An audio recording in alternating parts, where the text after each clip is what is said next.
Thank you. Thank you, Harriet. Right. Well, welcome everybody to December's Climate Emergency Advisory Committee. I'm Councillor Neil Warshaw, Chair of the committee. What we'll do is we'll go around and do introductions, and then I'll go through our agenda, and then we can make a start. So, looking at my list of elected members, I'm going to go down my list. In the order you appear. So, Councillor Buckley. Yes, thank you, Chair. Councillor Neil Buckley, Old Woodley Ward. Thank you very much. Councillor Garthwaite. Councillor Al Garthwaite, Headingley and Hyde Park Ward. Councillor Illingworth. Councillor John Illingworth from Kirkstall Ward. Councillor Rand, thank you very much. Councillor Anderson. Councillor Barry Anderson, Adeline Wharfdale Ward. Thank you. Councillor Forsyth. Good morning, Councillor Anne Forsyth, Farnley and Wortley Ward. Lovely. Councillor, my list has just leapt around in front of my eyes. Councillor Ray. Councillor Paul Ray, Huntsville and Riverside Ward. Thank you very much. Councillor Carlill. Hello everyone, Councillor Peter Carlill, Calvin and Farsley Ward. Councillor Flint. Morning, Emma Flint from Wheatwood Ward. Thank you very much. Councillor Illingworth. Who's on mute? Here I am, but I've already spoken once. Have you? Oh, good grief. So here I am twice. Well, a double Illingworth, that's what we should all aim for in life. Councillor Hayden. This is moving swiftly along. Yeah, Helen Hayden, Temple Newson Ward, Executive Member for Infrastructure and Climate. Thank you. Thank you very much. Councillor Shazad. Good morning, Chair. Internet problem, so you haven't got my video. Councillor for Morton Meanwood. Thank you. And have I asked Councillor Hartbrook to introduce himself? I haven't, so please, if you would, Conrad, that'd be great. Councillor Conrad Hartbrook, Rothwell Ward. Thank you very much. So I think that's all elected members that are pleasantly with us. So, Polly? Hi, good morning. Sorry, Polly Cook, Chief Officer for Sustainable Energy and Air Quality. Thank you very much. And Harriet? Good morning, Harriet Spate, Governance Officer. Thank you so much, folks. So, as you'll be aware, this is a one-item agenda meeting. It's, as is a special meeting of SEC. Now, obviously, originally we planned to be in person in Civic for this, but given the guidance from government and the public health issues, thank you all very much for agreeing to do this remotely. So I'm just going to say a few words, and then Polly's got an introduction. Now we do have, we've got some minutes, I think, haven't we, Harriet? We have, Chair, but due to the consultative status of the meeting now, if members decide to approve the minutes, it will be a recommendation to approve the minutes. So let's park those for now. In that case, I'm just keen that we get onto our main item. So this is the report to full council. So what Polly's going to do now is a brief sort of overview and contextual setting speech, and then what we'll do is we'll then go through the report effectively section by section, and then members can raise any concerns. It would be far better if we sort of agreed to recommend this to full council today. But if there are any sort of really pressing amendments, and by all means, folk can make them, of course they can, we could approve those remotely by email over the next couple of weeks, because we have deadlines for publication to go to full council, which Harriet will be able to remind us all what those deadlines are right now. Harriet? Sorry, the deadline for full council is the 24th of December. Okie dokie. Thank you. Right. So, but this is, I said, this is what we've been undertaking in a very sensible and collegiate basis all year. So hopefully we'll be able to agree the report today. So without further ado, Polly. Okay, thank you very much. Sorry, I seem to have got a tickle today. I think it's worth just setting the context, first of all, about the report. So this report is specifically about the work of the Climate Emergency Advisory Committee and its working groups. It is not intended to set out the climate emergency work of the whole council. And there's a report that goes in February to Exec Board, which will set out that, you know, our carbon reductions, the action plan, and go specifically into sort of the projects and programmes of work that are going on across the council. So I think it's really important to start off with that distinction. And so really, I suppose, just in terms of setting out what the committee's done this year and what the purpose of the committee is and what it continues to do, you know, one of the key things is that continued engagement with the public and raising profile, and also that engagement with members and allowing for members to have an exposure to a really wide range of issues in more depth than without this committee would be able to achieve. And when we look at kind of the climate emergency and some of the key kind of barriers, I suppose, to making progress, that's really been the focus of the committee this year, the main committee. So we know most of the technological solutions in reality.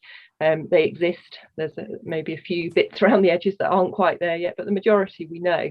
So actually, when we look at the barriers, it is finance. So we held a session specifically on finance, and because we've been remote, we've been able to have external speakers come that we wouldn't have been able to get otherwise. So some of the main finance groups from London have come and supported us. Comms and engagement continues to be a big barrier because we need the public to understand the kind of emergency, but also to understand the actions they can take. So we had a whole session looking at comms and engagement, receiving feedback from members about how we could improve that, what we could do differently, how we could reach out. Looking at how we work across partnership organisations, so that, you know, we've always said the council cannot solve the climate emergency on its own. Even for the city, it's very much about having every single part of the city working alongside us. And also there's been that focus around sort of the schools estate, looking at the work for the PSDS scheme, the public sector decarbonisation scheme, but also the challenges that then presented and how we then move that on to the next stage. Looking at climate education, and actually using that presentation at Leeds DEC as a result of the committee, taking that out to all the community committees, promoting that with members, doing some work to look how we promote that across governors. So some of the results that have come out of those committees. And we've also looked at one of the other barriers, I think, for progress will be green jobs and skills.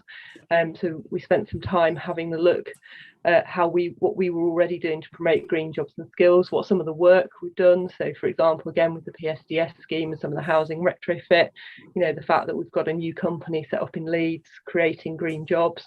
So all of that has come to the main committee looking at those kind of key issues.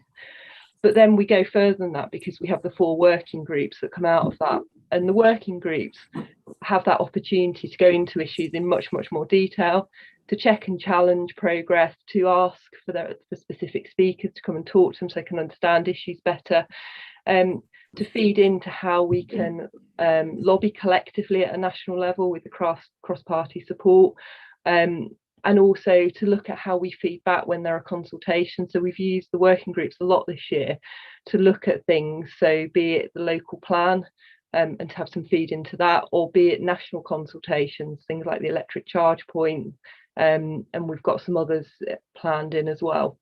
So if I just look specifically at each working group, we have the food and biodiversity working group. So we spent a lot of time at the beginning of the year really getting to understand catering across the council, understanding, you know, the different parts of that, understanding procurement and waste and that whole sort of food cycle. And the kind of end result of that is we now have a food action plan. We've gone out publicly with food commitments that group helped us to create. And then the ongoing role of that group will be to continue to monitor that progress and to sort of check and challenge and see what's happening and to really be able to look at that in more depth. We've also been kind of aware of the micro-feasibility study that we have commissioned with a company called District Eating. And again, that feasibility study's just come back. So in the new year, one of the roles of that group will be to actually look at that collectively, and see what we think the viability of that will be and whether it's something as a council we want to look at and pursue. And that group has also expressed an interest next year at looking at community engagement, specifically around things like growing encouraging people to grow their own food and allotments, and that real local engagement with it, with food and biodiversity. The working group also picked up some of the actions that came out of some of the main committees and explored some of those in greater detail. So then looking at the buildings, planning and energy working group, one of the key things we've looked at as a group, which has presented real issues to my team and nationally, is around the Path 2035 standard, and about how that's actually been brought in with all the right reasons. So it's been brought in by national government in order to improve standards and make sure that, you know, there's not work happening that is of poor quality. However, has had the unintended consequence of actually making schemes that we were delivering that didn't have negatives or were really positive for residents, saving them money, improving their quality of life, making them unaffordable to deliver. So that group spent a lot of time trying to get to the bottom and understand those issues and help us to pull together a lobbying position on that and supporting that. They've also had a chance within that group to look in more detail at heat and building strategy that's just come out, which is going to be really fundamental for how we work going forward and how we build that in. And going forward up to the new year, we'll be looking at the net zero housing strategy that we're developing that will go alongside the overarching housing strategy for the council. And within that group, we've looked at the PSDS work in more detail than the main committee could, and looked at some of the challenges and issues of that and the work that's gone on. And I've also looked into some of the recent consultations that have come out linked to energy. This year we set up a new working group. So before it was just transport, now it's transport and behaviour change, and the behaviour change goes beyond transport. And the group has looked at some of the work going on buses within the city and the future of commuting and this working from home balance. And then they've also directly fed into the electric vehicle consultation that's happening at a national level, where there was a desire nationally for, well, one of the options I should say was for local councils to actually have the statutory responsibility for charging. So I had a really in-depth discussion on that, which culminated in the report going back into government with our views as a council. And going forward, they again will be looking at other things like that, but the next one I think is actually linked to single-use plastic, and again around the consultation of that. And then the final working group, which has been more of a sort of task and finish group, was set up on the back of the funding work stream. And that allowed the people that came and presented to us, the Bankers Without Boundaries and Abundance, to come back and talk to us for a second time, but in more depth. And the action was set to officers to go away from that group and to determine a potential pilot area for the private retrofit.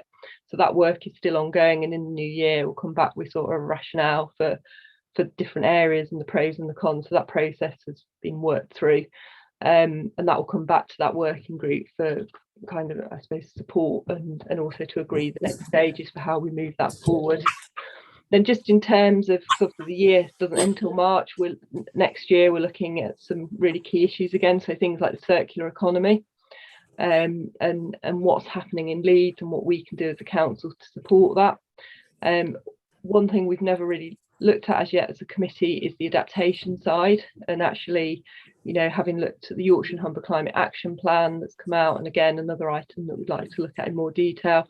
I think looking at how as a council we start to get more on the front foot with adaptation. We're very, very strong on flooding, but some of the other parts will be key as well in our work programme as we go forward. So I'll leave it there. Hopefully that's enough to get us started. Thank you, Polly. That's extremely comprehensive. Boy, have we been busy. And it's good to hear that the amount of work we've done and the amount of influence we've had. That's excellent.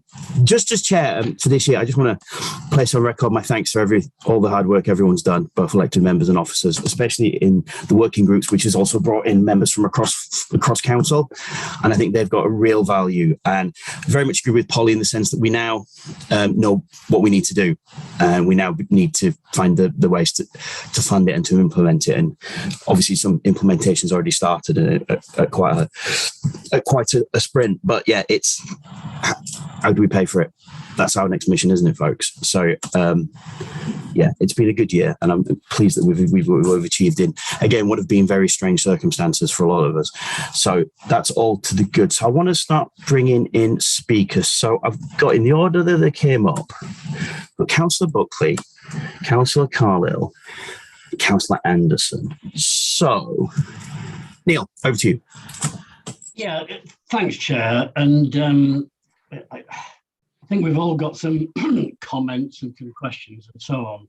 But I would like to agree with you and thank Polly. I think she's been so clear throughout this whole process. And everything she reports on is absolutely clear. It's easy to understand, even for me. So I appreciate that. I've got 2 or 3 things, a mixture of comment and questions, Chair, if I can. Yeah, go on. And then I'll let somebody else come in and we can see how it goes. But just taking the thing logically, really, from the report as we've seen it, I wanted to suggest some amendments, which, yeah, well, let's leave it at that. I wanted to suggest some amendments. So, in your forward, you refer to a factual statement, which is that all our meetings have been, or the majority of our meetings have been have taken place remotely, and that's a statement of fact. That's what's happened. But then, just below that, there's a remark in there which assists in maintaining a healthy work-life balance for members and officers. I'm not sure, my opinion is that that's not strictly relevant to this, and I would prefer it if that sentence was omitted. Secondly, you mentioned lower down on the forward that we must do everything we can to limit warming to 1.5 degrees. Yeah, again, that's something which nobody would disagree with. But then you say a 4-degree warmed world is one of chaos and destruction. But having preceded that by saying currently we are on track for around 2.5. So my question there is why mention the 4 degrees, and that I would prefer if that was omitted. Now, my final point in this particular bit, Neil, is once we accept that, doesn't our mission become clearer and easier, colleagues? Well, we accept. Who is we? Who is we? It just seems to me that we, as a committee, consist of councillors who have been elected to represent the people of Leeds, and we have a duty to them both to discuss the implications of climate change and what it's going to cost them. We're not citizens of the world in this sense. We represent the people of Leeds. So they're my initial comments, Chairman, and I'll come back later on. Thank you. No, thank you. Well, I tell you what, we can remove the sentence and yada yada life balance through to and officers. I'll give you that. That's not a problem. The reason I mentioned a 4-degree world is because having spent quite a lot of time glued to COP stuff, and I think a lot of people used in their social medias was a really, really interesting diagram that showed the various temperature paths that we're on. And the bottom one, the lower one, was 1.5. And perhaps this is a graphic we might actually put into the report, maybe. We're currently on the 2.2 one, which was actually not the second one, it was the third one. But far too many of the indicators, Councillor Buckley, are pointing us that we're on something around about 4-degree warmed world. Now, I can perhaps expand the intro to reflect those comments that I've just made. That's not a problem. But we do have to be really clear that as a city and as a society, that 4-degree path right now is far more likely than a 1.5-degree path. And I think people need to pause and reflect on that. And I'll probably expand. I'll expand the intro to reflect that. But we really need to be clear on that. I think the we is just members of this committee. I thought was fairly clear, to be fair. But yeah, the 4-degree world, getting that into people's minds is incredibly important for us as elected councillors. I think we listen to our communities. When necessary, we lead our communities. We are also to lead is to teach. And I think a big part of this committee's role is to teach and to educate and inform. So that needs to stay. Right. Councillor Carlisle. Thank you, Chair. A couple of points. I will come back on that though, because I think Neil's highlighted a really useful point in your foreword there. What I'm very conscious of is when we looked at the outputs from COP, I think a lot of people were suggesting we were that the policies agreed there put us in the realm of a 2.7, 2.8 degree increase of where we're ending for the moment. However, I think in terms of our country and many others across the world, it's been noted that the action hasn't followed necessarily the policies. And I think the climate change last report stated that the UK needs to go further in order to meet the targets it's set down. So I think you'd be correct in saying, and maybe that expansion should be, that the targets we have get us nearer to where we need to be, but obviously we need to ensure that those targets are met, as well as then doubling them down. So I think I'd say, in my view, you're probably right in saying that if we meet all the targets that have been set out, we may achieve a 2.5 degree world, but in reality, we may not be heading for that as our current destination. And I think that's an important distinction maybe to make, because I will say slightly about the issue of the term we in these and things. I think what we can be clear on is we've been out and we've consulted on a number of these matters quite a lot with the people of Leeds, and they have given us quite a mandate. I don't think many people told us not to follow this. So I think we can be quite strong in the fact that we know what the city as a whole has asked us to do in this, and they've asked us to be quite tough, and they've asked us to make quite tough decisions on their behalf and to come back and talk to them about it every time we do. And so I'm quite confident and happy with the view you've put forward there, because I think they've been clear. Coming to my point though, I think it's been really useful. I'll kind of do a small summary of the year as well as the report. It's been really useful, the meetings we've had this year, and I think Neil also, I completely agree with the points you made about Polly and how she's directed some of this work and brought to us, I think, what were the key gaps that have been identified in getting to where we want to be. And I think that's been really useful. We haven't spent too much time focusing on those areas we know about. We've spent the time focusing on those areas where clear direction is needed, or where we're not quite there with working out where we need to be. So funding is a clear one of that. I mean, looking forward, I guess the unfortunate position is we'll probably have to bring a number of these topics back and back again, because they're still the unknowns. So in a way, complete support for the meetings we had this year, and it may be that we have exactly the same meetings and topics coming back every year until we get those particular ones solved, because they're the biggest issues. The one thing I was going to make as a point, not necessarily on amendments to the report, but possibly things that could be appended to it. A lot of it focuses on the meetings we've had as a committee, but there is all that work that goes on behind the scenes that you yourself do as chair, and the officers do, regarding obviously the responses to the open forum that come in, and they obviously receive a written response from yourself, chair.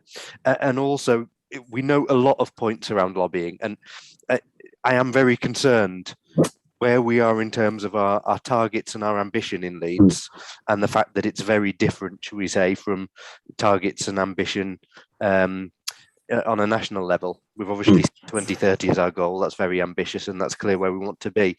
But I think we are going to have to be very clear with people where we have found our way barred by maybe having a more ambitious target than other areas. So I think in terms of the lobbying that's noted, where there has been letters that have been sent in or responses received, I wonder whether they should be noted as appendices to this report, because we are clearly trying to meet our ambition. That's the right ambition to have and where we're going to. At the points at which we've noted that there are barriers in our way of doing that, whether it's at a regional level or a national level, I think they should be included. And it'd be useful if those letters were in there and the lobbying points made. So that's my comments on that, Chair, as a starter. Oh no, thank you. I think in terms of appending those things, I'm pretty sure we can. I'm pretty sure they're all public domain, but I'll have to confer with Polly and Harriet and the rest of the team about that if we can understand that.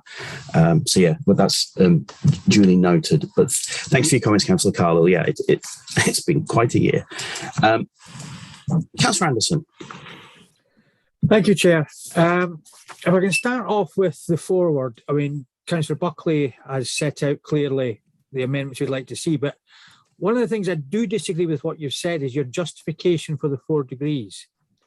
Because effectively what you're saying is that all the work that the council have done so far and our other partners has been for nothing, because we've actually gone backwards. What you're now arguing by talking about the 4 degrees is you're arguing that the council have gone backwards, that because of the work done by you, that we've actually gone backwards because you're mentioning 4%.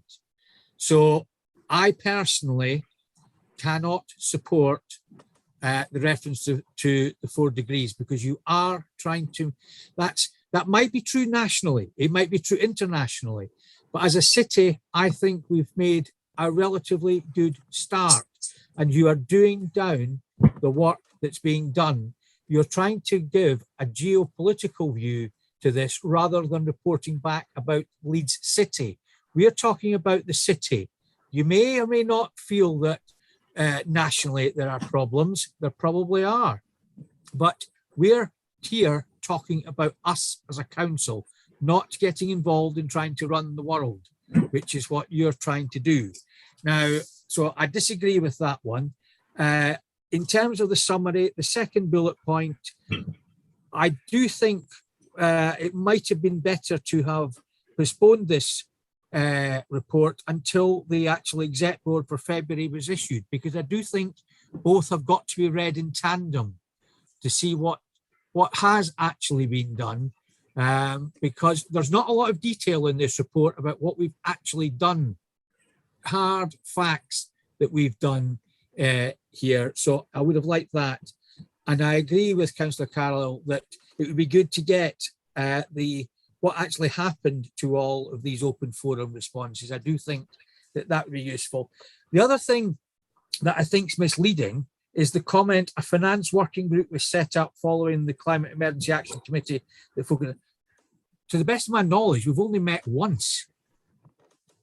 So it's hardly been a hard-working committee. This gives the impression that we've been hard at it looking at what the financial impact is going to be on the council, the individual citizens of this city, which we have not done. We have not carried out an economic analysis of the impact to different parts of this city.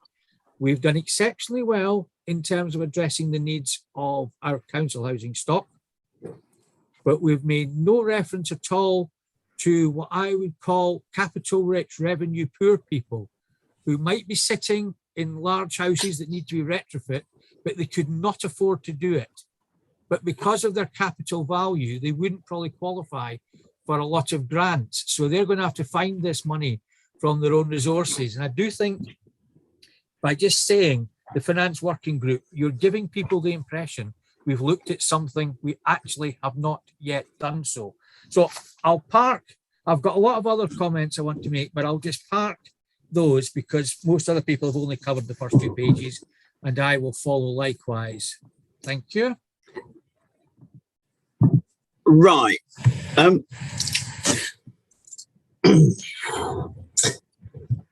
answer to your first comment, Councillor Anderson, I think, and I note your other comments regarding finance working group, and I think we can't touch every subject within just a relatively short space of time, but certainly economic analysis of the impact is something we're inevitably going to get onto. But going back to your first comment, it's just flat out wrong. No one's doing down the city. No one's saying that we're going backwards. As I spoke about in the council chamber at length, that the solutions to climate problems are built by the actions of thousands of polities around the world, whether they be cities, rural areas, towns, what have you, villages. And we're part of that. We're building that wall. So these are the bricks that go in that wall. If we weren't doing these bits that we're doing now, absolutely 1.5 degrees would be completely out of our reach. Our contribution to 1.5 degrees would be completely out of our reach.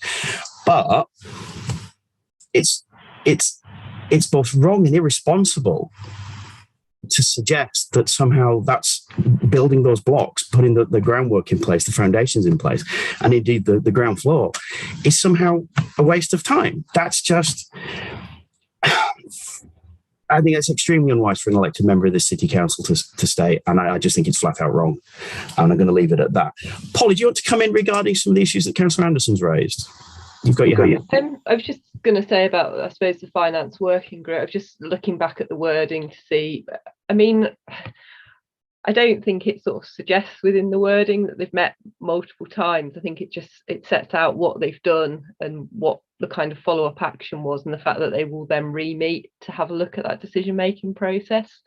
If I can make it more explicit, we've only met once, but I think what's set out there is what's happened, and that group has started looking at the private retrofit, because that was the work of Bankers Without Boundaries, was looking at that kind of able to pay market. So I can make that clearer, but I'm just conscious at the end of it I want to get to a final report, but I can add in, as yet has met once, and then we'll meet again in the new year, which is once the work's been done. But I think that is a fairly accurate reflection of what's happened so far. So that was my only comment. Thanks, Polly. No, I'd agree with that. I think that satisfies that point that's been raised.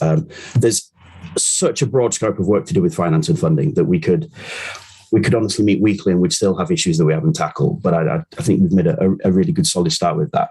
So next up, I've got Councillor Forsyth. Anne, over to you. All right, thank you very much, Neil. I'm just going to make a couple of comments first, because I would like to come back later with sort of thinking about the future, maybe. Yes, thank you very much, Polly, and all of your team for a lot, so much that's been done, and also all the committees and everything. Reading it just give us a good flavour of the breadth of what needs to be done and some of what we've started to do.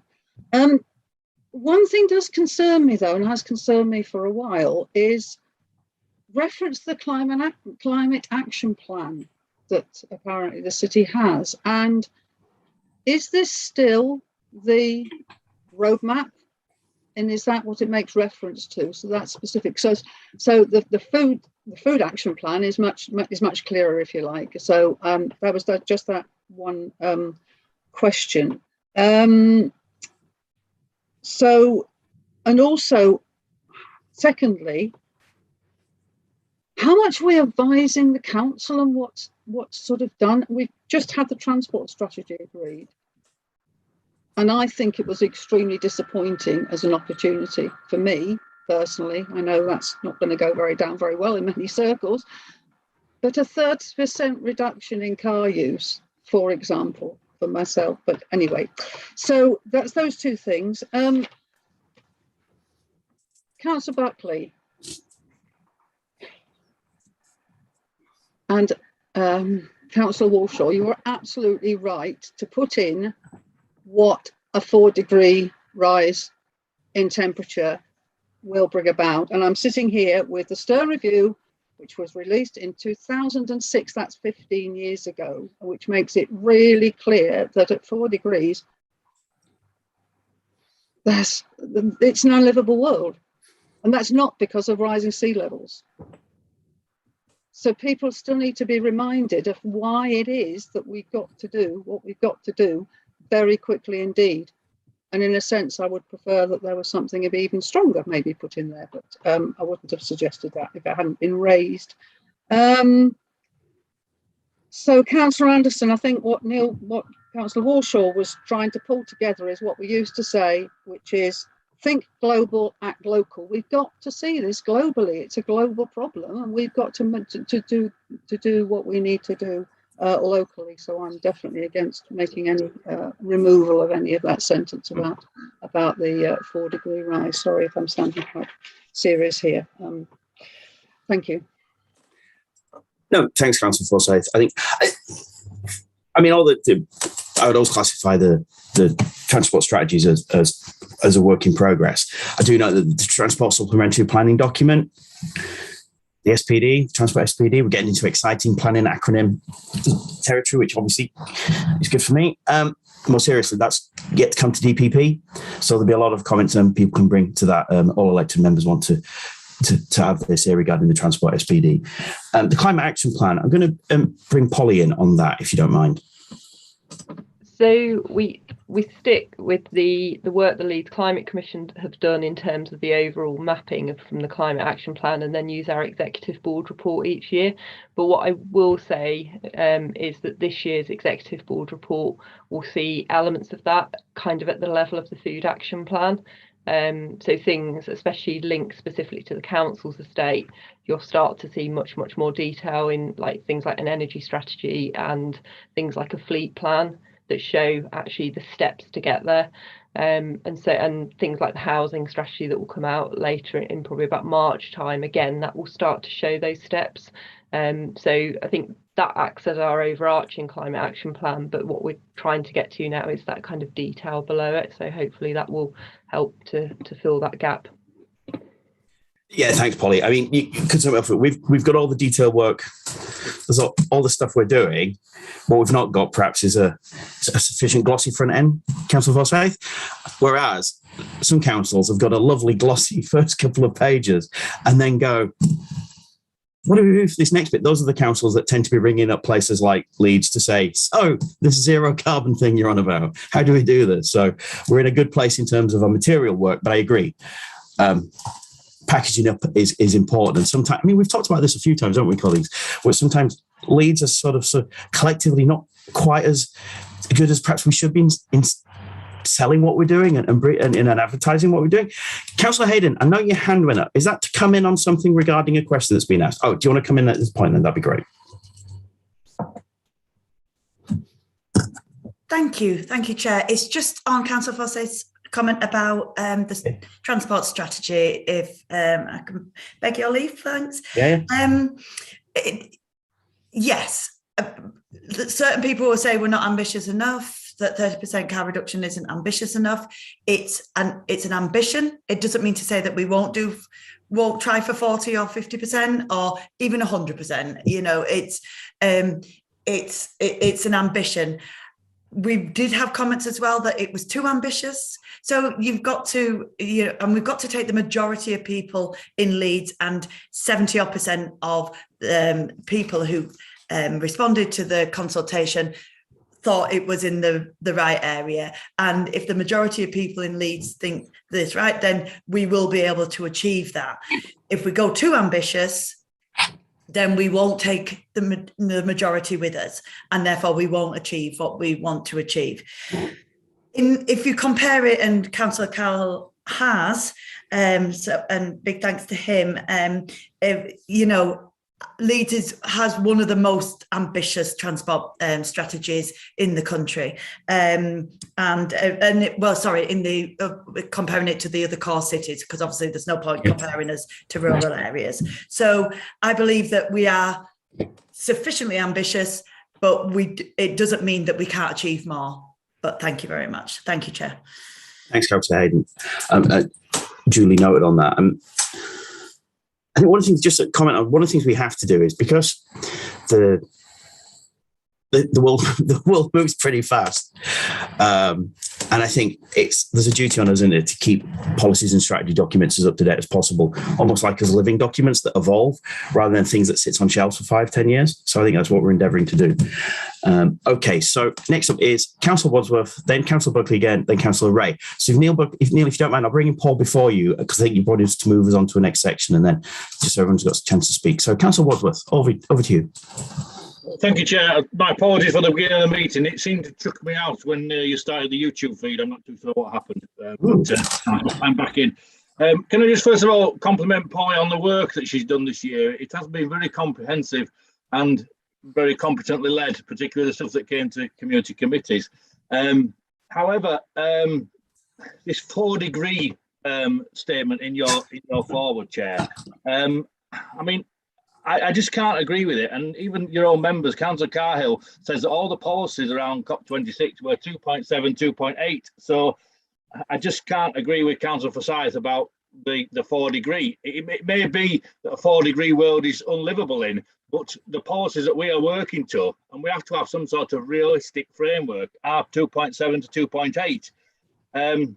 Secondly, our targets may be ambitious, but we may be a brick in a very big wall, but we're a very small brick. And when we are a Leeds committee, and when we lay foundations the same as the building we are going to build. Next door to me, they're building a single-storey building, so they've laid foundations for that, not for a tower block that would go up there. So we have to get the foundations right compared with the size of building we are building. And you yourself talked about COP26, Chair. And you spent a lot of time on that, and I think we have to deliver the facts rather than the social media comments. As we know, a lot of social media is not correct and is misleading, as we find from elected members on other things with regards to that. And it is about taking people with us. I think Councillor Hayden said about taking people with you. Well, I mean, with the RADS's transport strategy, 30% may be target. I'm not going to comment whether it's ambitious or not, but the solutions will have to deliver up to that to take people with you. Otherwise, you won't get it. And it's the same with everything in this report. If you can't take people with you, you won't get any compliance at all. And we have to remember that with measures that we take that may cost people more or inconvenience people, and I think in particular around business and where they're going to locate, if they can get a better outcome or cheaper outcome, hopping over the border into Wakefield, or in my own case, having been representing a border ward into Bradford and getting a much better deal, they will go 100 yards over that border and do that to get all the benefits of Leeds, but pay all the benefits of another authority. And so I'll leave it there, Chair. I would just say that, you know, I don't think you can take for granted that we're going to approve this report either page by page or in its entirety. And I just think we need to be aware of that at the beginning. Thanks, Chair. Well, if the last 22 months have taught us anything, it's never take anything for granted, Councillor Wadsworth, in this world. But when I say social media comments, it's probably worth pointing out that when I refer to social media comments, I'm not talking about some random from some part of the world. I'm talking about the world's leading climate experts. I mean, you know, that's who I tend to follow on my social media, as you might imagine. And I could rattle off a couple of but names that you should follow, but let's park that for now. But that's what I talk about when I talk about social media comments. I think with the 4-degree statement in the intro, I think what I need is to expand that, to explain it better. I've no problem in doing that. But like I will say, in terms of where we are likely to be heading at the moment, and I keep reiterating this till I'm blue in the face, at the moment, a 4-degree world is far more likely than a 1.5-degree world. And if that doesn't put energy in your socks, then I don't know what wouldn't. What would rather. So, I mean, it is just incredibly important that we're clear about people with this. We're doing fantastic work in Leeds, and we are doing our bit.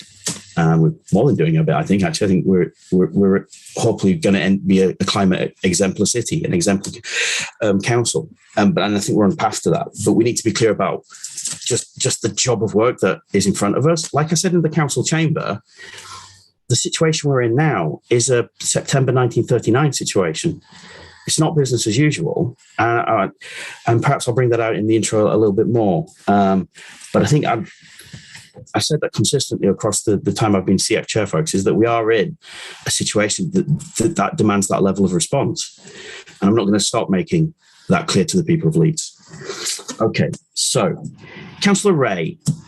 Thank you, Chair. And it's really just to comment on some of the comments that have been made. I hadn't been aware that Leeds has become its own little universal island where climate stopped at the border and we didn't affect everything, as some colleagues are seeming to suggest.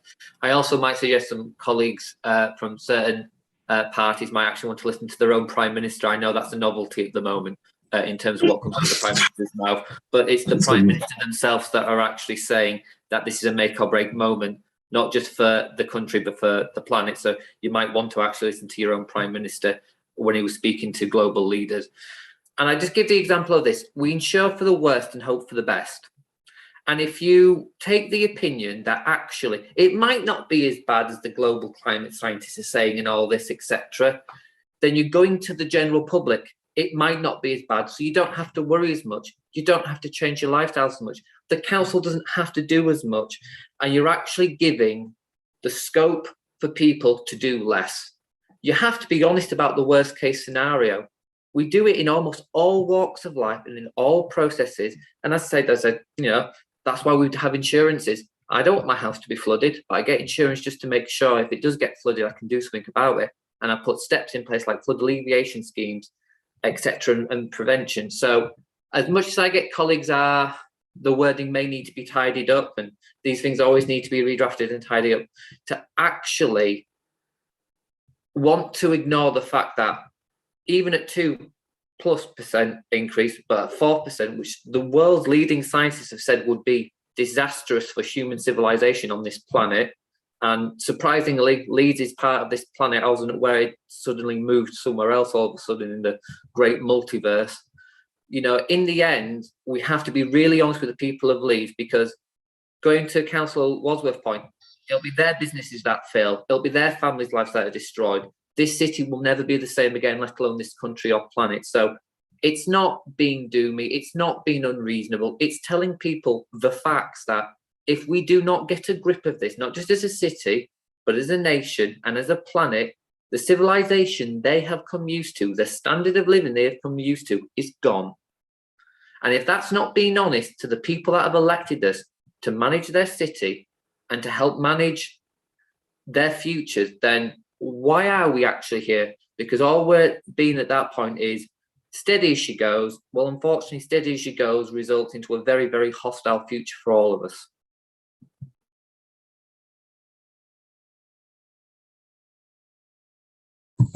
Damn it, and I'm on mute. Can you believe that? 22 months into a pandemic of all this, and I'm on remote mute as a chair. But thank you, Paul. That's exactly right. Yeah, couldn't have said it better myself. Okay, so we're probably going to be moving on to further comments about down. So it's Councillor Buckley, then Councillor Anderson, then Councillor Carlisle, and then Councillor Illingworth. So Neil, over to you. Right, thank you, Chair. One or two things here. Councillor Forsyth started off talking about something, a theme of that we're all living in this big world, which Councillor Ray just talked about. And that's right. But the point is, we're not responsible for the world. We're responsible for the people of Leeds. This report is supposed to be about Leeds, what we're doing, what we should do, and what is sensible and proportionate to do. Look at China.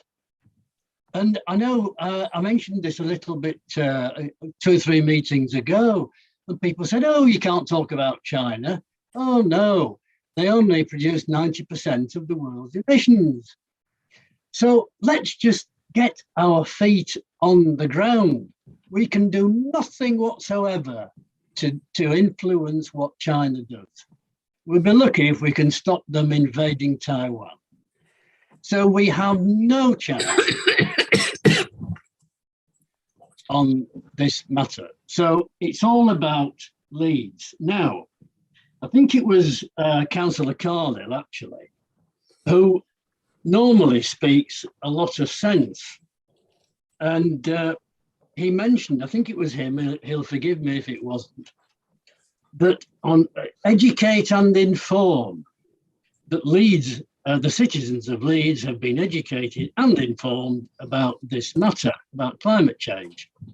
Well, up to a point, that statement is true, but they've only been educated and informed about that small matter.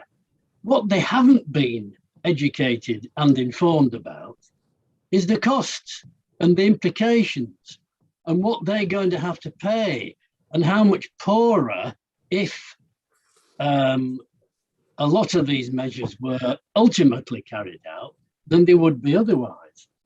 And I would just say again, and this was definitely Councillor Carlisle, the city has sent us a strong message, and the citizens of Leeds have asked us to be tough. Well, about 1% of the citizens of Leeds have asked us to be tough. And they're the ones who even know that the city council has a climate policy. The other 99% are at work.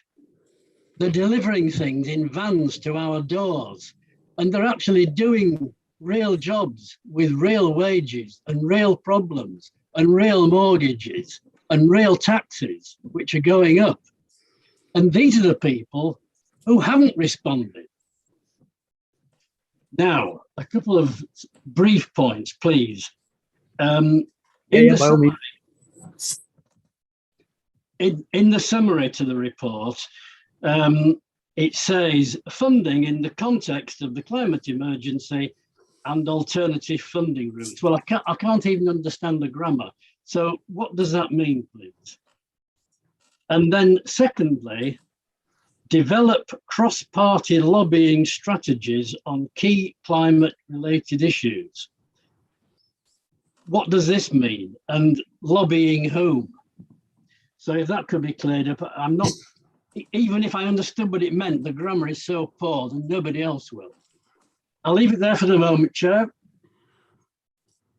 No, thank you. So I think with respect to some of those comments, I'll bring in Polly about the wording in the summary.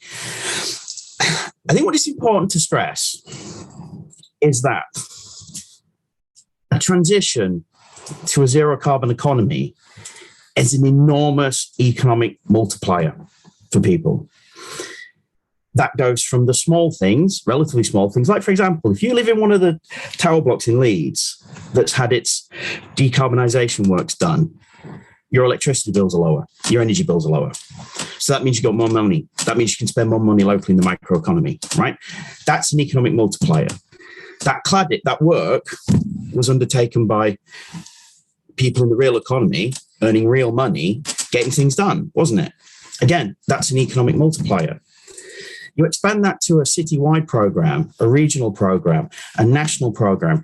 Each time you're bringing in a huge economic multiplier into the economy, whilst at the same time doing our contribution to staving off an ecological disaster, which will cost far more money than avoiding it ever would. Cannot be clearer than that. Transition to a zero carbon economy is a huge net economic benefit for this country. And yesterday I was reading a report where monthly trade levels since Brexit, since we left the European Union, are now £12 billion a month lower. I would suggest a country rocked by that and by the pandemic needs an economic multiplier. It needs a lot of economic multipliers. And we can do that by a just transition to a zero carbon economy. We can provide for the people of this city, doing our bit to their global contribution, good, real, long-lasting, skilled jobs that are very difficult to automate. And that should be of a benefit and an interest to everyone in this city. In terms of taxes, it's probably worth pointing out, and I don't particularly like doing this, but look, we have a Conservative government in power nationally. We have to work with them. But I am duty bound to note that in the last budget, the Conservative government shifted the tax burden onto people with lower incomes and cut the taxes on bankers' bonuses. that was pretty clear indication of where the Conservative government's priorities lie. It's not in the vast majority of the people of this city. It's in doing their friends and their mates in the city a favour. Really have to duty bound to mention that. It's incredibly unfair, you know, that's happening.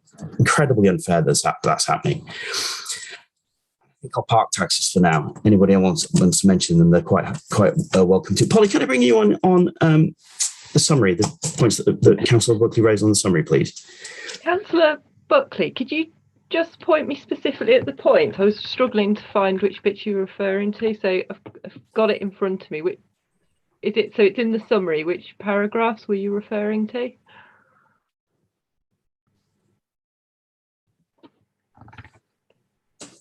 Sorry.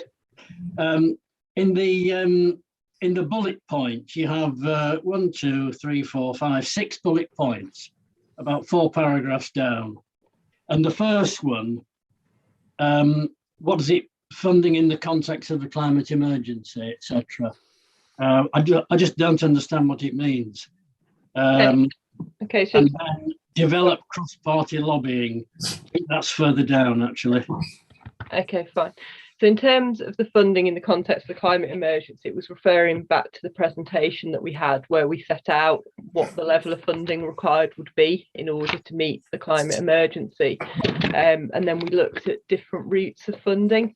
So it was looking at, you know, we had the Bankers Without Boundary, we had Abundance talking about community bonds and talking about the national government's green bond that was coming in.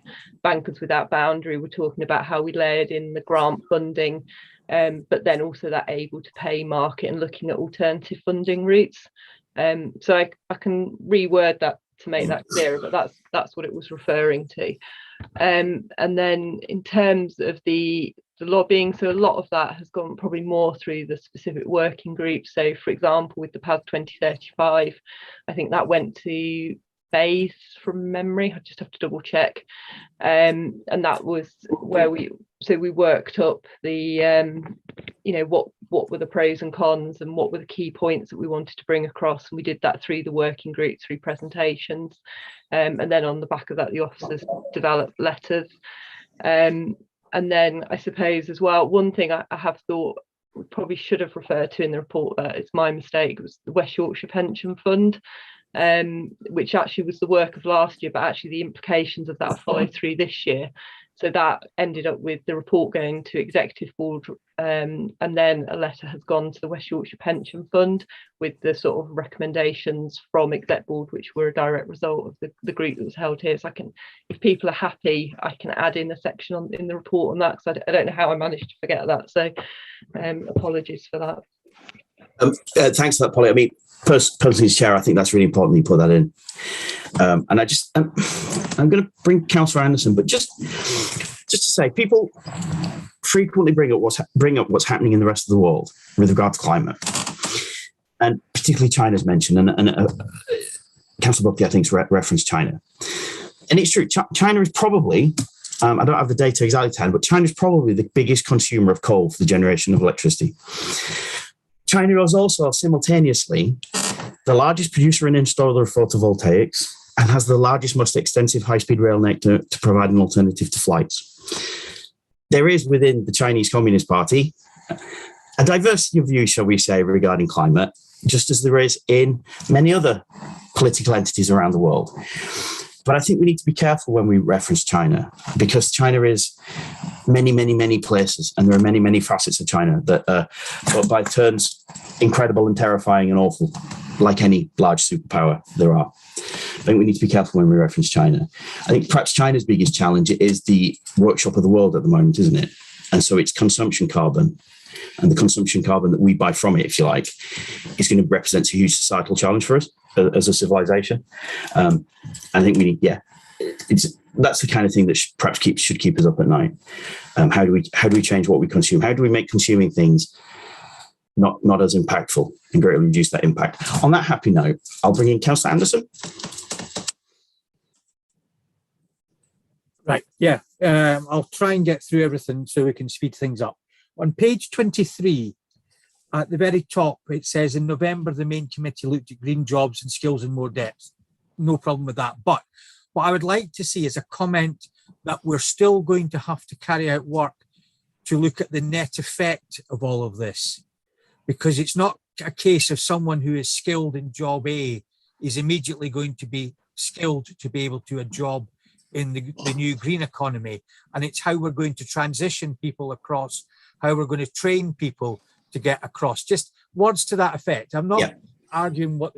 Then the next thing, 1, 2, 3 lines down, examine the role of various parties in this transition, government, education sector, industry. Can we also put in Leeds City Council as well? Because Leeds City Council need to look at what they can do. Councillor Forsyth's already highlighted the climate plan we've got. So we need to keep that under watchful review. So it's, yes, these people, you know, I'm not disputing that government's probably got the biggest role to play. I'm not trying to play that down, but I do think we need to put in the words Leeds City Council. So that's that and that one. Then if we go over the page to the page 24, the finance group, I do think we need to look at how we need to start explaining to residents the costs, and I call it the sacrifices, but that's me. I'm not asking to put the word sacrifices in, but what's going to be the costs and what are people going to have to make choices on in order to move forward climate change, so that people are aware that they need to decide, well, we can do this or we can do that. We won't be able to do both. And if you're currently got a high carbon footprint, you know, these are the steps you can take in order to minimize it, something like that. Yeah. Then if we go on to page 25, the second paragraph where it talks about PAS 2035, just about everything else in this report is explained. I don't think many people would know what PAS 2035 actually is. You know, it's not a criticism. It just I get you. For people to read it. That's all I'm trying to say there. And then the final thing is additional things that I would have liked to have seen in the report. What were the key recommendations that we made to Executive Board this year, or you know, to Councillor Hayden? What did we actually, as a board, make recommendations, and what have been the decision makers' responses to those?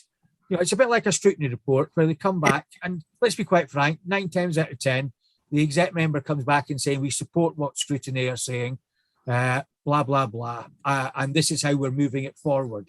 Something like that that shows the value added we've done. I would also suggest that maybe we put in some targets for next year. For example, that we will deliver on getting the planning reforms through development plans panel, you know, so that we can get them in place as quickly as we possibly can. Something like that. Something that's just an example I think we would all agree with, that the planning reforms we want. So in the next year, we as a board will continue to get the pressure up, things to that effect. You know, and you know, I'll leave it there. But I mean, in general, I think we've also got to start as a group looking at the council's current policies and seeing where there are contradictions in them that might mean delivering for climate change is going to be difficult, because I'm not totally convinced that every single council department is working to the same goals at the end, because you often find you want to do this, but some other department's got another little agenda, and it's our role, to me, should be working towards that. So that's me finished. Unless somebody says anything to upset me, I'm not planning to say anything else. Perish the thought, Councillor Anderson. No, I think, right. I agree with everything. I think we can do. I'll start this sentence again. Councillor Anderson, I think we can action most of the points you've raised. What I would like is a bit of clarity. Is when you say in the finance group, working group bit, and we go back up to.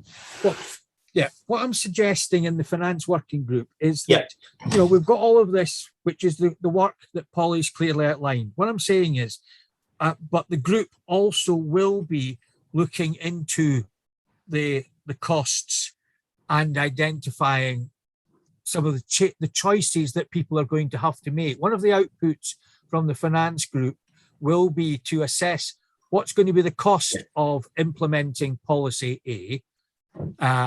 Yes, some of it can come from increasing council tax if that was so desirable, but the vast majority of it we know will need to come from central government grants.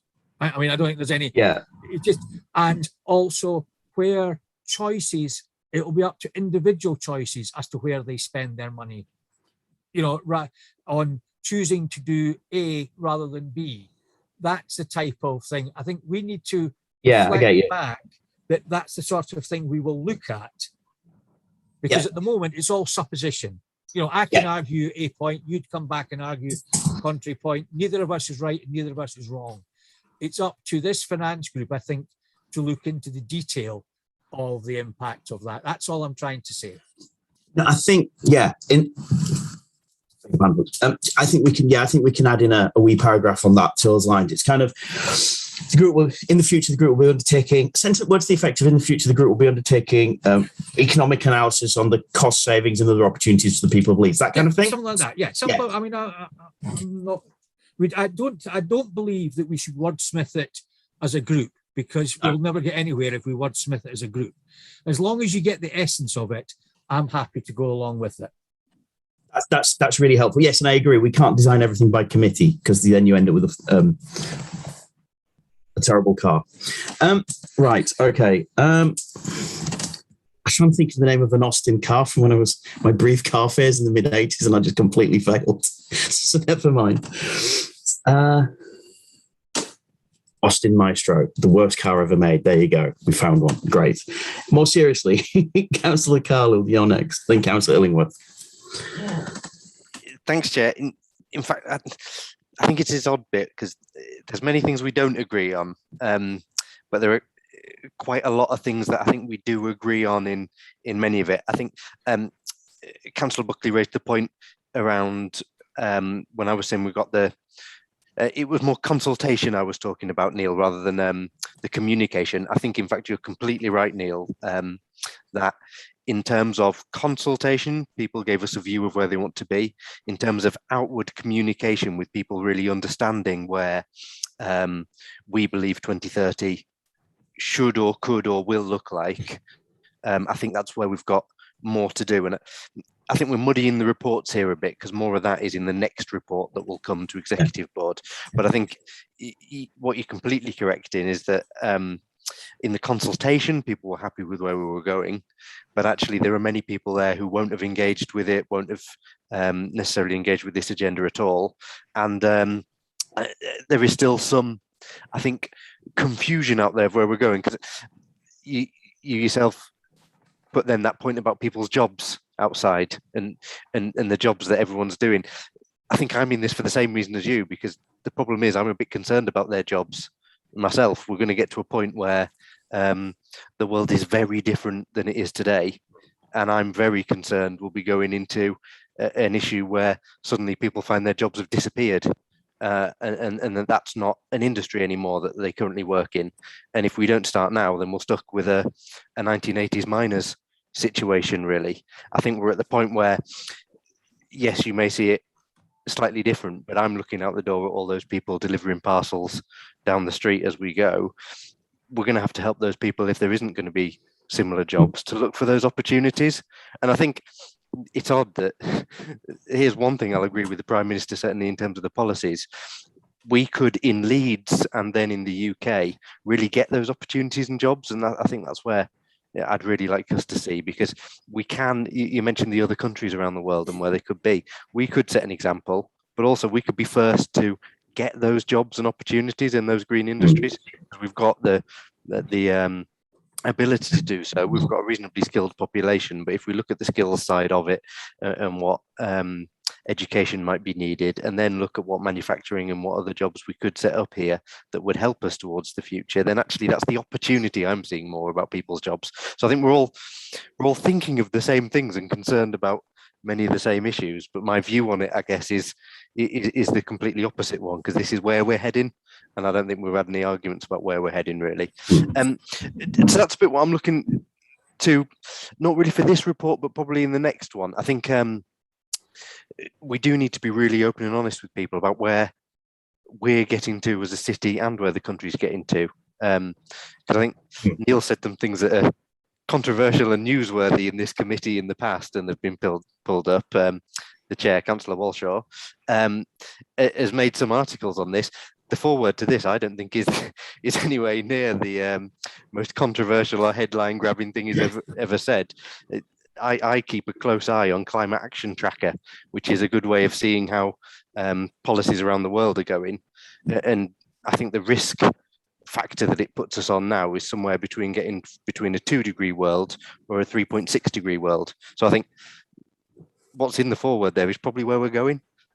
Maybe it's not quite 4, but 3.6 is, I think, where it sets us to go in. So I think that we are getting there, and I think it's those opportunities that I want to make sure we take getting there to both decrease it and to make sure people are there. So I think as we go through, I think there is more to look at next year in setting out what 2030 could look like to people. On things like the transport strategy, we're going as far as I think we believe we can get to in the national policy context, and with the changes that people would have to make on there. Where I completely agree with Anne is we need to go further if we're going to meet the climate emergency, and the transport strategy quite clearly says that. So I think that's the point where we're in. Yeah. We need to go further. At the moment, we haven't got the permission to go further or the understanding to go further, and that's where we need to be. And that's probably where our work needs to focus on over this next year, I think, to get that understanding gap. And I think in trying to be collegiate in a way, that's what we're all looking for in many ways. And certainly Barry's points were really useful around there, really making sure that people understand what this means for them. I know sometimes people are talking about the tax burden of what this might mean for them, but I think what it might mean for them, there's the opposite as well of what it might mean for them if we don't do anything or people don't meet the targets, is another, probably a bigger concern to me.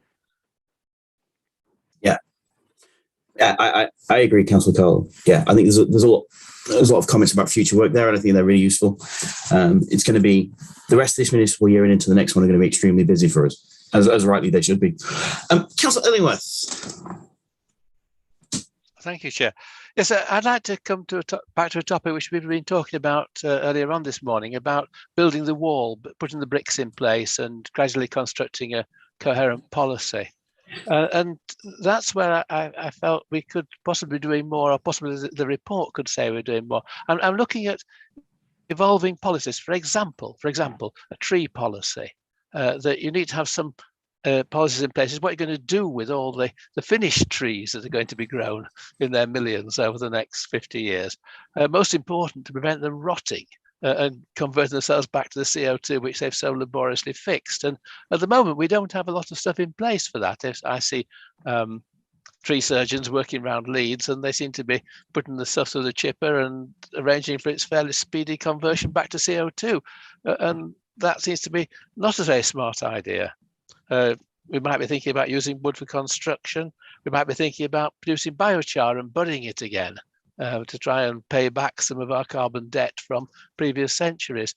But I'm looking, but I'm not necessarily finding policies that gradually crystallize around what we're going to do with wood, how we're going to make sure the CO2 stays fixed, how we're going to keep the CO2 concentration in the atmosphere down.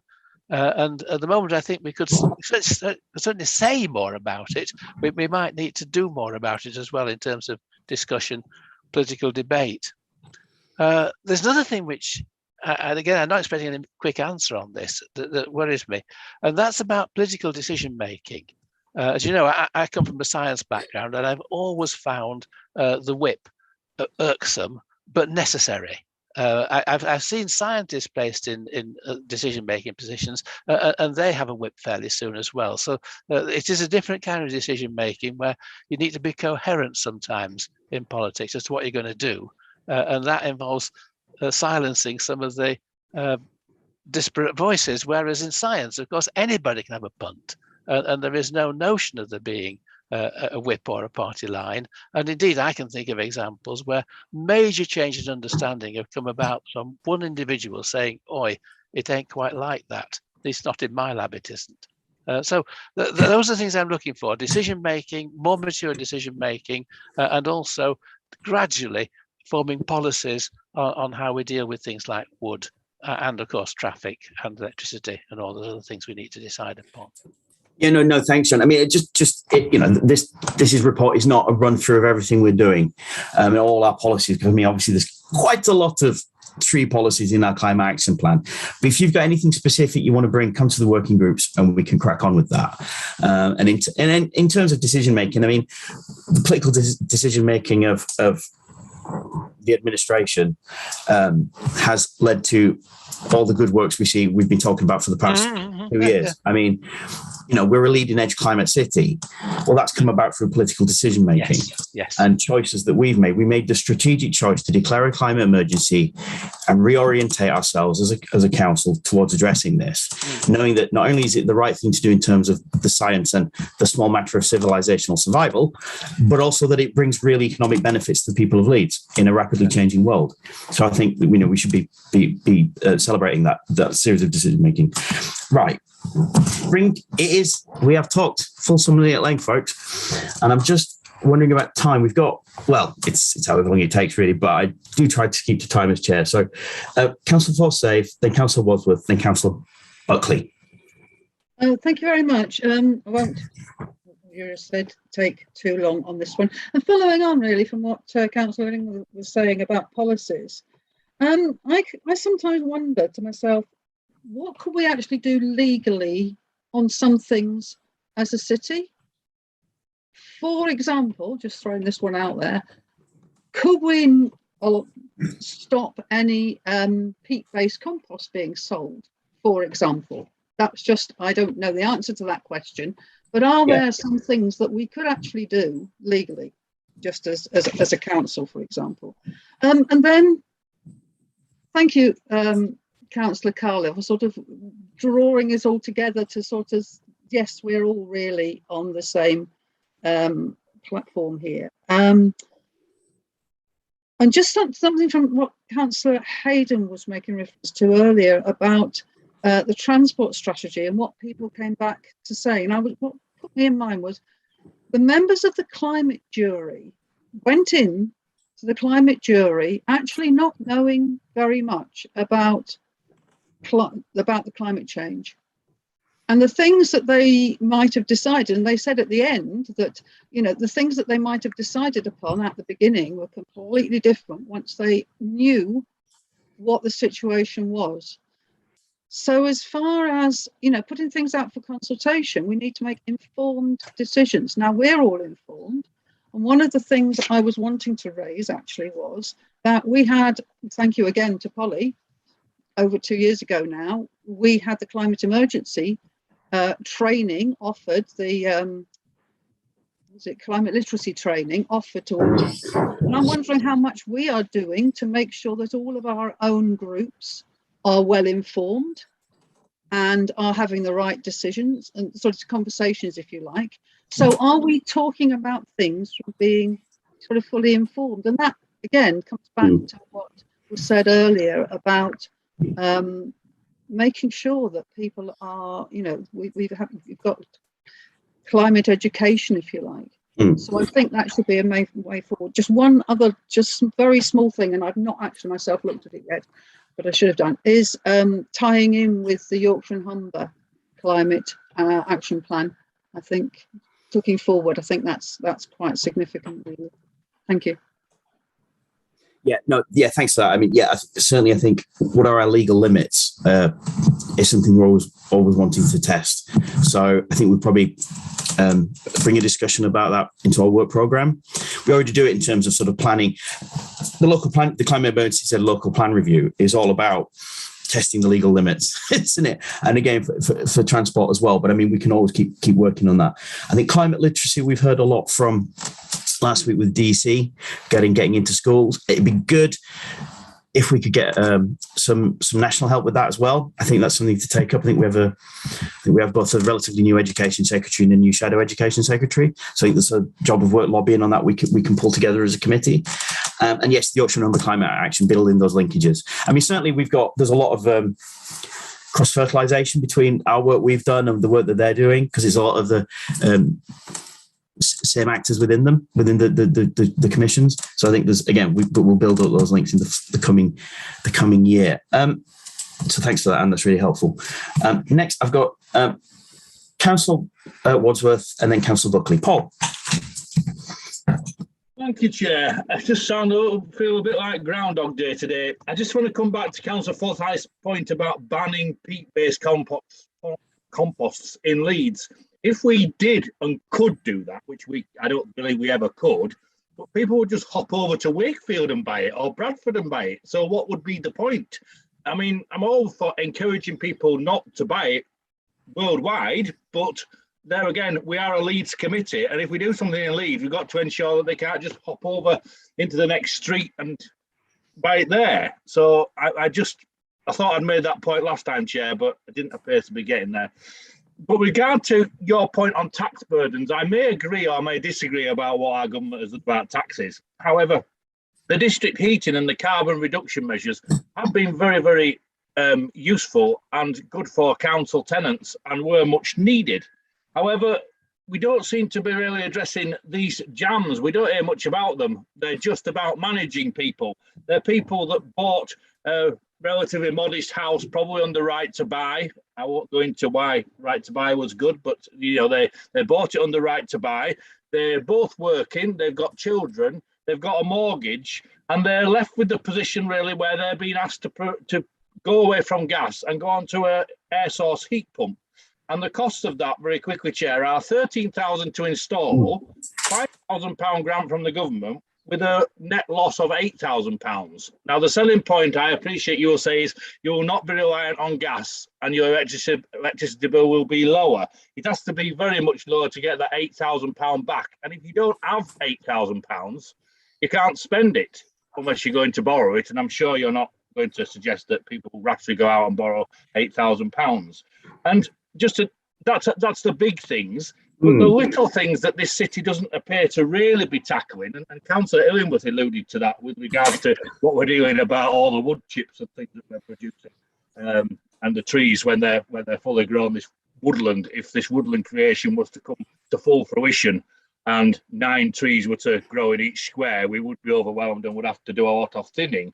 But currently, our recycling is going down, our use of public transport is going down, and also at the last council meeting you all had a little bottle on your desk of sanitising gel, much needed to cover COVID, but if you'd looked at the bottom it said made in Vietnam. Now I thought we could make sanitising gel a little closer than Vietnam, and your food and biodiversity group I think want to ban air freight, probably from countries such as Malta and Israel, which is much closer than Vietnam. I'm not suggesting that the sanitising gel was shipped in by air freight, especially for the council meeting, but it has got from Vietnam to Leeds in some form, which must have a carbon footprint. I'll leave it there, Chair. No, thanks, Councillor Wadsworth. I don't think anything was specifically air freighted in for full council, no. Look, I want to bring Polly in a moment on some of the programmes for people who are not directly in council housing regarding decarbonisation. There's a lot going on. Everything that we're doing needs upscaling by national government to, again, a wartime footing basis. So I'm glad you agree with me on all of that. Polly, do you want to just talk about decarbonisation work for the more broader schemes we're doing? Yeah, well, I was going to come in and anything else, obviously. A slightly different point, and just saying, there's been a lot of interesting comments today, and I think maybe what it's done is set out some of the future work programme. So some of the comments Councillor Anston and Councillor Wadsworth have made about some of the challenges and things, I think cut across a lot of the working groups. So some of the work the housing strategy would do is specifically looking at actually what does it mean for an individual householder, and I think the prices that Councillor Wadsworth are quoting are right at the moment, but I suppose we are at an early stage in terms of air source heat pumps. I mean, if you look at somewhere like Sweden, actually it's cheaper to put an air source heat pump in than a gas boiler because they're really established as technologies, and I suppose that's what we have to map out. We're not asking everyone to do it today, and I think that's where national government would be at, that you will get to price parity. I think if you look at their strategies in terms of the way the technologies will go, but I think it's a really valid point that we need to have a session where we look at that, and we look at that kind of journey of those technologies, and what it will look like for the individual householder.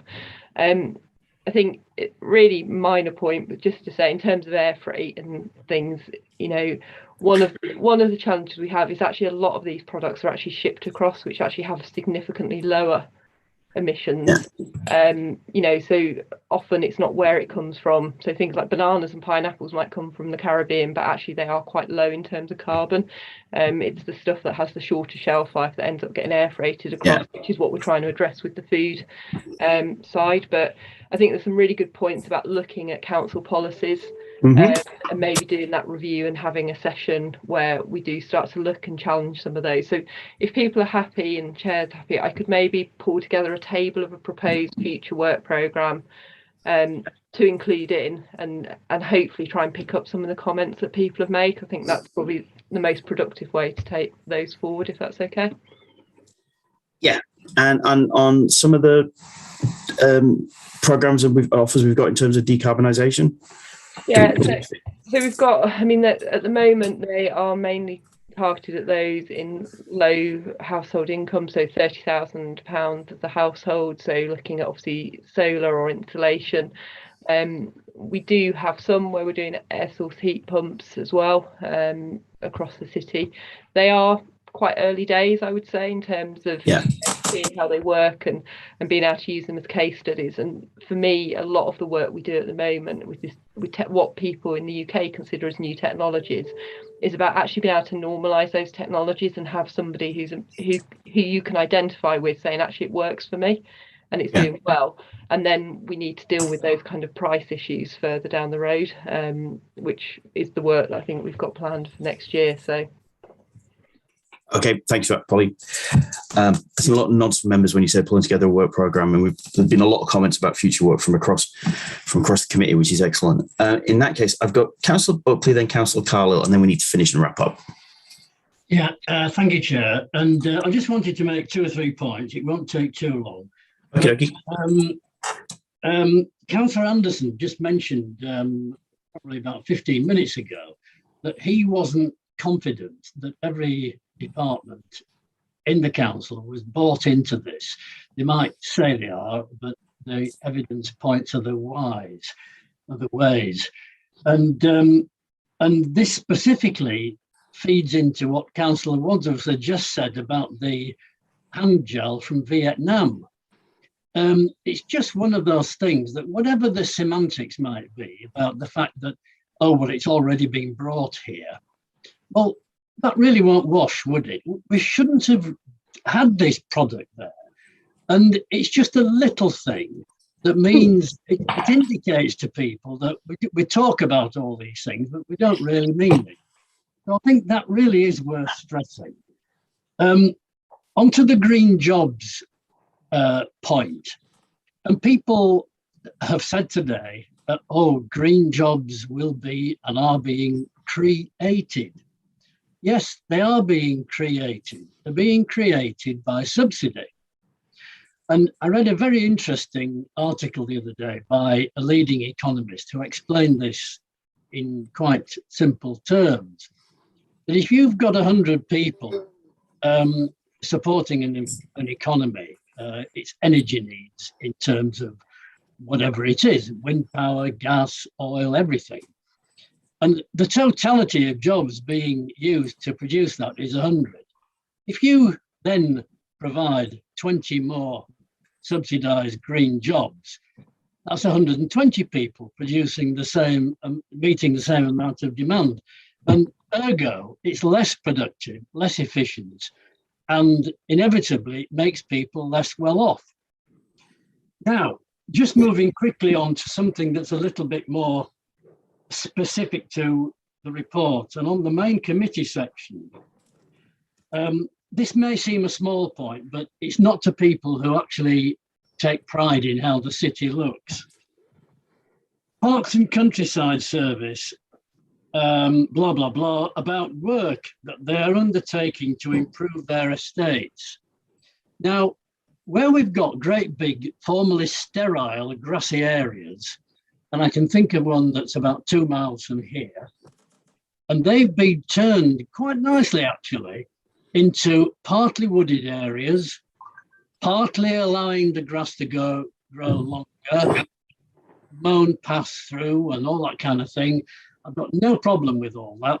I think it not only looks okay, it's obviously good for the environment and no problem.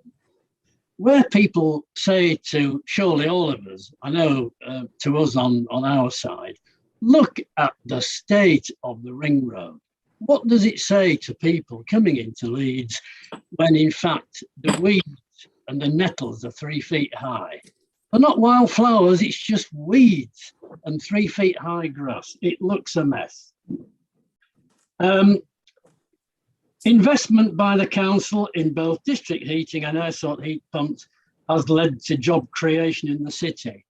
I would appreciate to know there, where is it, how many jobs, please? And then final point, under the Planning, Buildings and Energy Working Group, again, I think Councillor Wadsworth brought this up about bus patronage. We're now in a situation with bus patronage that we're back up to about 60%-ish until the latest announcement, which will probably push it down a bit further again, of previous bus patronage. Now, if, as the mayor wants, and in an ideal world it would be very nice, more buses, more routes, more often with lower fares, the only way that can work is by having about 30% more passengers than we had in 2019. And given that we're now down to 60%, that means a doubling of patronage numbers. It's just not going to happen. The only way it would happen is by physically stopping cars coming into the city, which is something that we cannot support. And could that lead to things like a new les zone, which happens elsewhere, which we would not support? They're my final points, Chairman. Thank you. Thanks, Councillor Buckley. Obviously colleagues might want to come in, but just on the 100 to 120 jobs, a green economy is more inefficient. That's just not how economies work. So you've got to, because those 100 jobs are within the, if you like, the carbon-based economy. Well, those 100 jobs are not safe or secure in any way, shape or form, particularly when a climate emergency hits. But in the short to medium term, people will be wanting to transition to green economy jobs because they've got a future and jobs in the carbon economy don't. So those 100 jobs are far from static. So when you're putting public investment on, and not only public investment, but directing private investment into transition economy, you're actually creating new jobs and you're moving people over from the carbon economy column. And in the process, you're creating a better, a more secure economic future for those people and their families. You're creating more money to spend in the microeconomy, and you're creating a more stable macroeconomy. There really is no downside to a transition economy. I can't really stress this enough. To give you an example, if you live in the Shakespeare Tower blocks opposite St. James's Hospital, their energy bills have plummeted. Well, so all those families, which I assure you are not rich plutocrats, those families have now got money to spend in the local economy. People on low to low medium incomes, when they get savings in form, the evidence overwhelmingly shows that they spend that savings, which is why the government's policy of raising taxes on people with low incomes, disproportionately so, makes no macro or microeconomic sense. It won't raise the money to solve the adult social care problem. It's trying to solve a problem, the national problem, on the backs of those with the narrowest economic shoulders, and it takes money out of the microeconomy. And in a national economy that's been battered by both Brexit and a pandemic, the last thing we should be doing is taking money out of microeconomies like Leeds. So I think I just fundamentally disagree with the point that economist was making. Parks and countryside, look, those vergers, I must admit, I get emails about vergers and rewildflowering and rewilding, if you like, and it tends to be along the lines of, why aren't you doing more of it? I think those vergers form vital wildlife corridors now, and I don't think they look bad. I think there's work to be done to improve the planting there. Yes, you get a lot of natural succession within that, but I think we can always ask, parks and countryside colleagues see what they can plant that's more colourful, more attractive. And I do think that those verges developing have a real carbon sequestration role as well as a biodiversity role. So I'm a bit more relaxed about that, I have to say. I've not had a single email to me complaining that the verges don't look shabby or anything like that. ULED zone, I mean, transport policy work in progress. Who knows where we'll be in a few years' time? I don't think anything can be ruled in or ruled out with regards to that. I would say, though, on my own patch in the A660, traffic levels have gone up post whatever lockdown we've just had. I've lost track of them. There have been so many. The air quality levels are not as bad as they were for the same amount of traffic level as, say, 3 or 4 years ago, which also indicates where the private vehicle sector is moving in terms of car technology, which is good, but also it reflects the improvement in investment in public transport vehicles. Oh, fun fact for everybody. During COP, I learned from a couple of transport industry specialists that the line has been crossed where the whole lifetime cost of buying an electric bus is now lower than in a Euro 6 diesel bus or diesel hybrid bus. I thought that was a really important milestone, so that there's no excuse from whatever transport provider, whether the bus companies or whoever, for going down to diesel route these days, because the whole lifetime costs are now lower for electrics, which I thought was an important milestone, and it shows where we're going in terms of technology. On that, I will bring in Councillor Carlisle, Councillor Ray, but Councillor Hartbrook has not spoken yet, and I do feel, out of sheer fairness, that I bring in Conrad right now. So over to you, Councillor Hartbrook. It's probably better timing. It's a very, very quick point, just to assure Councillor Buckley on the green jobs being subsidised. If asked, I'd probably say that my job's a green job. I'm working in reducing packaging and plastic and environmental impact of the food that we all eat. Yeah, I wouldn't say my role is subsidised. So that not all green jobs, I would say, in fact, not most green jobs are subsidised. Some technologies are subsidised in order to get them a foothold. But most jobs are jobs and are paid for by private enterprise. That was it. That was short and succinct. Thank you, Councillor Hartbrook. No, it's interestingly, and in a sector I know reasonably well, which is obviously the development sector, there is always within organisations, there are always people working on, if you like, turning their organisations to a more sustainable agenda. And one of the things that comes loud and clear from that sector is that those kind of people want action and policies on the local, regional and national governments so they can win those arguments within their organisations, which I'm sure you're one of the people who's trying to do that in your own sector. I think that's always the dynamics of within corporations and large commercial organisations is always fascinating and often mirrors what's happening in, say, public sector organisations. Councillor Carlisle, Councillor Wright, and then I'll try to summarise everything we've talked about in about 2 minutes. So, thanks, Chair. I won't come in on verges because we've gone over them before, I think. And then every email I've had around them, I've then gone back with an explanation of why the policy's in place. And every time I've explained that, people have been perfectly happy with it continuing how it is. So I think it's how you go back. That I've gone back with quite an in-depth email, and I think it comes to that communications point again, which is why I know people have been working around some signage around those to explain why we're doing it. I think there are some positions where we're very happy to stick with that, and it's a positive policy. And yes, it might be a change from what was there before, but I think in many cases it's there. And that, I guess that's a symbol of what my point was going to be, really, because I think in some ways it's very hard in this group not to be led and misdirected over particular issues which might not be borne out in the fact, shall we say. And I think on West Yorkshire, I had the benefit of being involved in some of their carbon emissions work. And a lot of that had the real usefulness that they came back with a set of pathways that showed where we were getting to. And I think sometimes that's really interesting. And I was thinking that around what Polly was saying there, because we had our carbon literacy training, which I think gave us some really useful points to not be misdirected over, especially in terms of food and things like that. Yeah, there are certain things that are better to bring over from a hotter climate than there are to buy locally. And to be honest, you're best buying seasonally year round if you can anyway.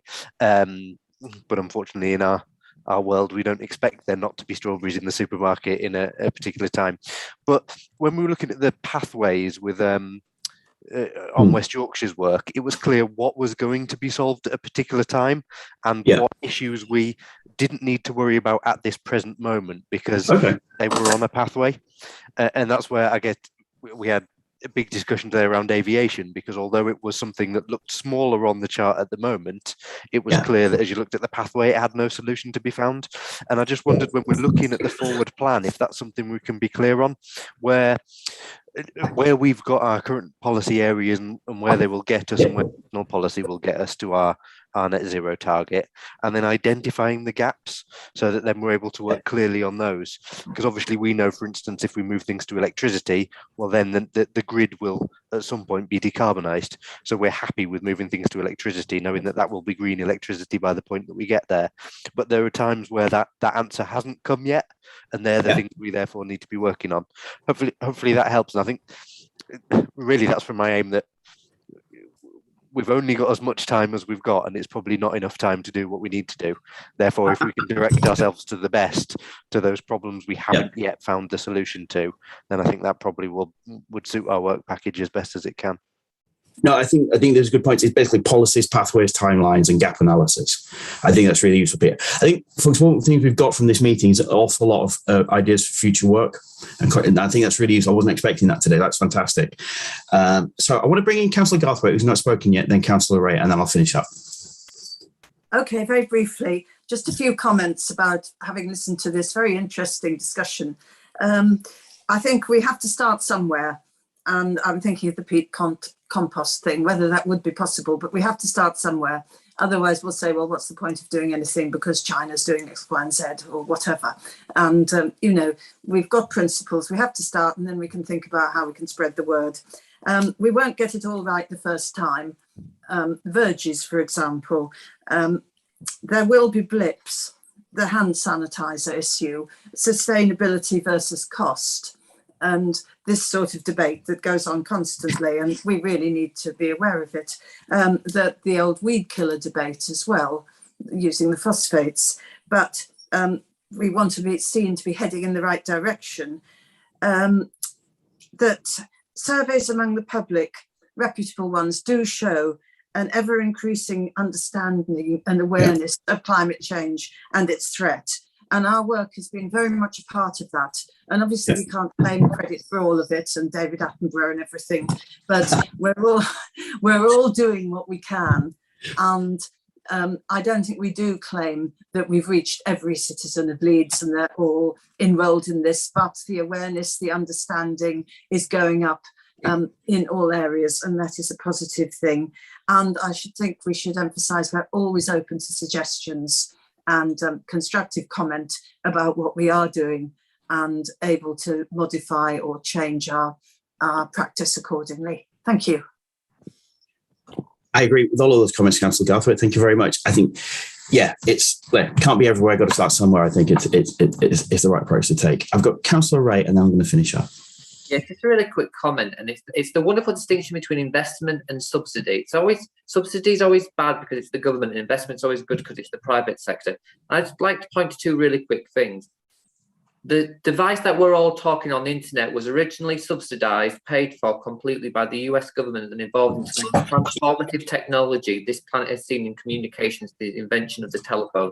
Radar systems, almost entirely subsidised by the British government to fight the Second World War, changed the world and created the aviation industry as we know it today.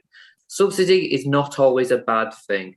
It's a way of governments choosing technologies or solutions that would take too long to come to commercial market by themselves, by a profit motive, to actually create it. And we are in a situation now where governments around the world, including this government, including councils, including civil society, are going to have to publicly invest, aka subsidise, technologies and solutions to get them to market if we have any chance of avoiding the worst consequences. So we can be selective with wording all we want, but governments actually, when it comes to the big things, maybe not when it comes to the automotive industry and certain cars during certain periods, but have actually had a really good actual hit rate with transformative technologies. And one final example, the only reason why we have been able to get the vaccines, which are saving people's lives, is because governments opened up the bank accounts, They subsidised research and they paid for it. If that's not a good example of government subsidy and investment, I really don't know what is. Thank you, Councillor Wright. That's an excellent point to finish on. I very much agree with what you've said. You are daring to suggest there's a complex interplay between actors in a complicated industrial economy. Heavens above. But you're right. You're absolutely right. Right. Gosh, we covered a lot of ground. There was an awful lot of contributions. In terms of amending the report, Harriet said the cut-off date was the 22nd of December. In terms of amendments to the final report, I'll amend the intro to reflect a better explanation of degree warming paths. I mean, I really did try to keep it a really short intro, but I think it warrants a bit more explanation on that. I think, in particular to the reference, I think there's been a few changes suggested. I think particularly picking out Councillor Anderson's contributions on the working groups and past 35 have been explained. We've discussed a lot about future work that doesn't need to go into the report. And there was a few amendments to language that Polly's picking up. I think, is that everything I'm looking for, Polly? As we've been going through, I've been annotating the report. Super duper. So I'll have a look back through there weren't lots and lots of comments on the actual report. There was a West Yorkshire Pension Fund that I mentioned as well. Yes. So I'll go through and we'll try and get another draft out in the next couple of days. Wonderful. That'd be fantastic. Councillor Buckley, you've got your hand up. Well, just in terms of procedure, Chair. Yeah. What are you going to send out? Some kind of draft amended report? Yeah. So, right. Okay. Well, if that's the case, we'll wait until we see that. Sure. I think that's the best course of action, colleagues. We can then agree it electronically, so to speak, because obviously I don't think we can pull together a further meeting, despite even online between now and the 23rd. So we'll amend it and we'll circulate it. I think that's the best course of action. Yeah. Just coming back on that, Chair. Sorry, briefly, because I think we need to get this right. We will look at that and we will scrutinise it and we will make our comments. But I don't think you can take anything as read that we'll say, well, we agree with that necessarily. Okay. So I think we're reserving our position. Okay, that's absolutely your right to do so.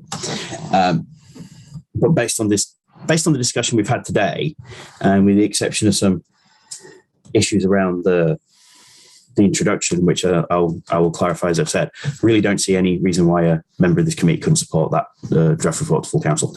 But that'll be up for members to make an individual decision. On that note, I think, colleagues, we're done. Has anyone got any other business? And there is no truth in the rumour that this meeting is on Zoom, so I didn't have to fork out for mince pies and Stollen. It's not true. I deny that. It's scandalous. But anything else? Do we want to add? Not seeing any indications. Well, in that case, thank you very much for your work today and through the year. And first time I've been able to do this, but I wish you all a very Merry Christmas and a Happy New Year. Feels weird doing it, saying it, but it is leaping upon us really fast. And it always catches me out every year. Should know better really by now. I'm 46 years young and all that. Thanks, folks.